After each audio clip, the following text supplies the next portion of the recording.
Assalamualaikum warahmatullahi wabarakatuh. Waalaikumsalam Waalaikumsalam, warahmatullahi Bu. wabarakatuh, Bu. Gimana nih kabarnya? Pada sehat-sehat nggak? Sehat, Bu. Sehat, Bu. Alhamdulillah. Alhamdulillah. Alhamdulillah kalau sehat. Makasih banget buat yang udah join, yang udah dapat ikut kelas geografi pada hari ini. Walaupun kita nggak bisa tatap muka, tapi kita masih bisa tatap maya. Nah, kita lanjut lagi belajar geografinya di bab litosfera ya. Kali ini kita belajar tenaga endogen. Nah, jadi tenaga endogen itu merupakan tenaga perubahan pada permukaan bumi yang dipengaruhi oleh dua tenaga alami, yaitu tenaga endogen dan tenaga eksogen. Nah, tenaga endogen itu atau tenaga yang berasal dari dalam bumi meliputi tektonisme, aktivitas atau yang disebut dengan aktivitas bumi, vulkanisme atau aktivitas gunung berapi, dan seisme yang biasa kita sebut dengan gempa bumi. Nah, seperti yang udah kita tahu, tenaga di bumi itu ada dua. Jadi ada tenaga endogen dan tenaga eksogen. Nah, yang sekarang kita membahas tentang tenaga endogennya dulu. Jadi pengertian dari tenaga endogen sendiri merupakan tenaga pengubah muka bumi yang berasal dari dalam bumi yang mendorong terjadinya pergerakan pada kulit bumi. Jadi tenaga endogen ini mampu menggerakkan kerak bumi, baik kerak benua maupun kerak samudra. Nah, tenaga endogen ini juga terdiri dari tiga. Jadi ada tektonisme, vulkanisme, dan seisme. Kita masuk dulu ke yang pertama, di tektonisme. Tektonisme merupakan tenaga dalam bumi dari dalam bumi yang menyebabkan terjadinya perubahan letak atau bentuk di kulit bumi. Nah, gerakan tektonisme ini juga menyebabkan terjadinya pergerakan lapisan kerak bumi, baik secara vertikal maupun horizontal atau retakan. Jadi bisa gerak naik turun atau kiri ke kanan atau bisa juga terjadi retakan. Seperti yang udah kita tahu bahwa kulit bumi ini terbentuk dari lapisan batuan yang disebut litosfer. Nah, kulit bumi ini juga memiliki ketebalan yang relatif sangat tipis jika dibandingkan dengan lapisan bumi lainnya, sehingga mudah pecah menjadi potongan kulit bumi yang tidak beraturan atau juga disebut dengan lempeng tektonik. Nah, di sini udah ada peta dari tectonic plates di dunia. Nih, disebutin beberapa ya, ada Australian, Pasifik, South America, Afrika, Eurasia, ada Amerika. Nah, gitu. Nah, tektonisme ini juga terdiri dari dua macam, yaitu ada epirogenesa dan orogenesa. Kita pertama bahas epirogenesanya dulu. Jadi, epirogenesa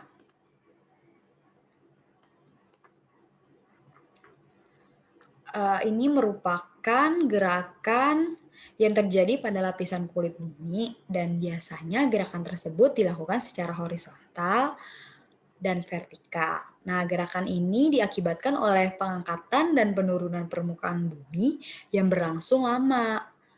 Jadi, dia geraknya perlahan. Nah, karena geraknya perlahan, tentunya pasti sangat lambat dan juga berada di wilayah yang luas. Jadi cakupan wilayah dari epirogenesa ini luas. Nah, epirogenesa sendiri terbagi menjadi dua macam gerakan. Jadi ada epirogenesa positif dan epirogenesa negatif. Yang pertama itu ada epirogenesa positif. Jadi epirogenesa positif ini gerakan di mana terjadinya penurunan sebuah daratan. Sehingga terjadi seolah-olah permukaan air menjadi naik. Peristiwa ini bisa dengan mudah ditemukan di sungai maupun di pantai. Nah, contoh dari epirogenesa positif ini ada di Kepulauan Maluku hingga Kepulauan Banda. Jadi, pada kepulauan ini, setiap tahunnya pulau-pulau tersebut turun sebanyak 1 cm. Nah, kalau tadi ada positifnya, tentunya pasti ada negatifnya juga dong. Jadi, ada epirogenesa negatif juga. Epirogenesa negatif ini merupakan gerakan yang bisa terjadi kenaikan pada suatu daratan sehingga terlihat seolah-olah permukaan air menjadi turun. Nah, contoh dari peristiwa epirogenesa negatif ini pernah terjadi kenaikan pulau di Aceh, di Pulau Simuele, di bagian utara pada saat gempa bumi di Aceh, Indonesia. Selanjutnya, ada orogenesa. Jadi orogenesa ini merupakan gerakan pada lapisan kulit bumi secara horizontal maupun vertikal akibat pengangkatan dan penurunan permukaan bumi yang terjadi sangat cepat dan meliputi wilayah yang sempit yang dapat menimbulkan lipatan serta patahan. Yang pertama ini ada lipatan. Jadi, lipatan ini merupakan hasil dari gerakan orogenesa yang dilakukan secara horizontal, sehingga mengakibatkan permukaan bumi menjadi berkerut, terlipat, dan akhirnya membentuk permukaan bumi menjadi pegunungan. Pada bagian lipatan yang mengarah ke atas disebut juga antiklin, sedangkan yang pada bagian bawah disebut juga lipatan lembah atau sinklir. Nah, di sini ada contoh dari macam-macam lipatan itu sendiri. Jadi ada lipatan tegak. Nah, lipatan tegak ini terjadi karena pengaruh tenaga horizontal atau tenaga radial sama dengan tenaga tensial. Nah, selanjutnya ada lipatan miring. Lipatan miring ini terjadi karena adanya tenaga horizontal yang tidak sama. Selanjutnya ada lipatan menutup. Ini dapat terjadi karena tenaga tensial. Terus ada lipatan rebahan. Nah, lipatan rebahan ini bisa terjadi karena adanya arah horizontal pada suatu arah. Nah, terus yang terakhir ada sesar sungkup. Nah, sesar sungkup ini dapat terjadi karena adanya pergerakan yang terjadi pada sepanjang kerak bumi.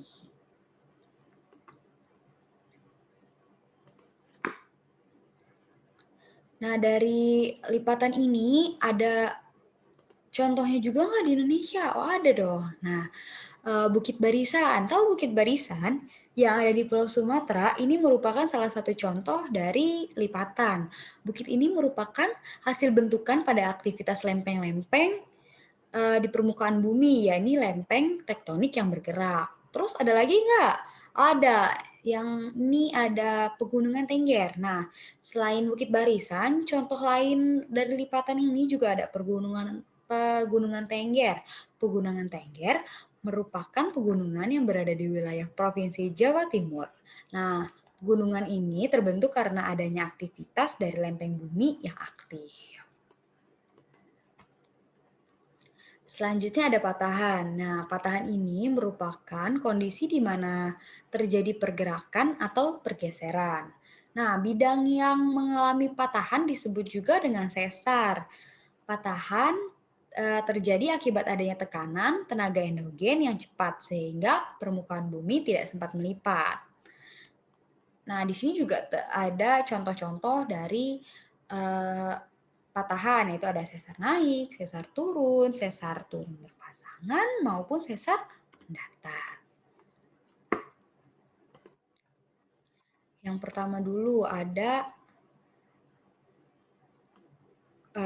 sesar naik. Jadi dataran yang lebih tinggi daripada dataran sekelilingnya. Ini akibat dari patahan.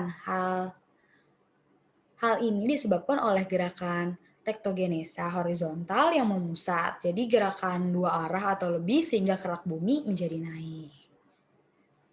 Nah, terus ada sesar turun. Sesar turun ini dataran yang lebih rendah daripada dataran sekelilingnya akibat patahan, disebabkan oleh adanya tarikan dari dua arah sehingga kerak bumi menjadi turun. Nah, selanjutnya ada sesar turun berpasangan atau yang biasa disebut juga block mountain.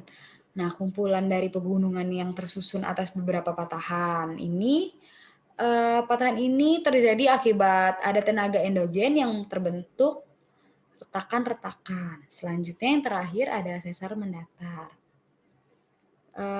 Kalau sesar mendatar ini terjadi karena adanya gesekan yang menyebabkan lempeng bumi saling bergesekan dan bergerak mendatar. Nah, kalau dari contoh patahan sendiri, yang ada di Indonesia ini yang paling terkenal itu patahan Semangko. Jadi patahan ini terbentang dari Aceh hingga Semangka di Provinsi Lampung. Ada juga patahan Lembang yang ada di Bandung. Ada juga patahan Flores yang merupakan patahan yang ada di wilayah Flores, Provinsi Nusa Tenggara.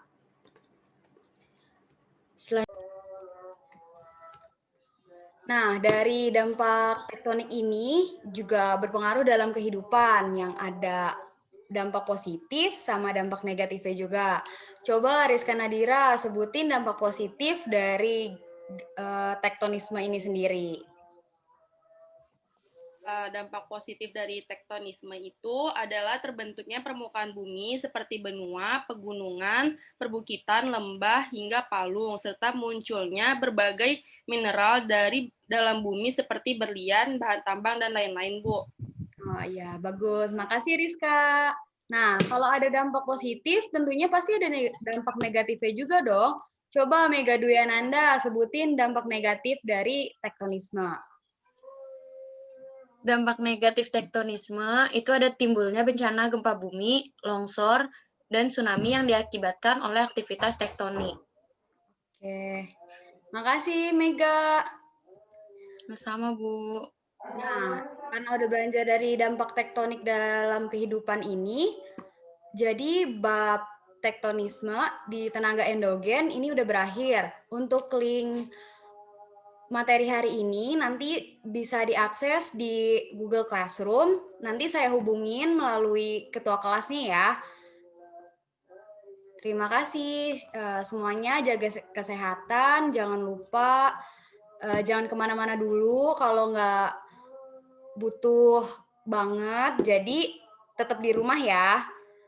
Dadah, sampai ketemu di pertemuan selanjutnya. Saya akhiri, wassalamualaikum warahmatullahi wabarakatuh.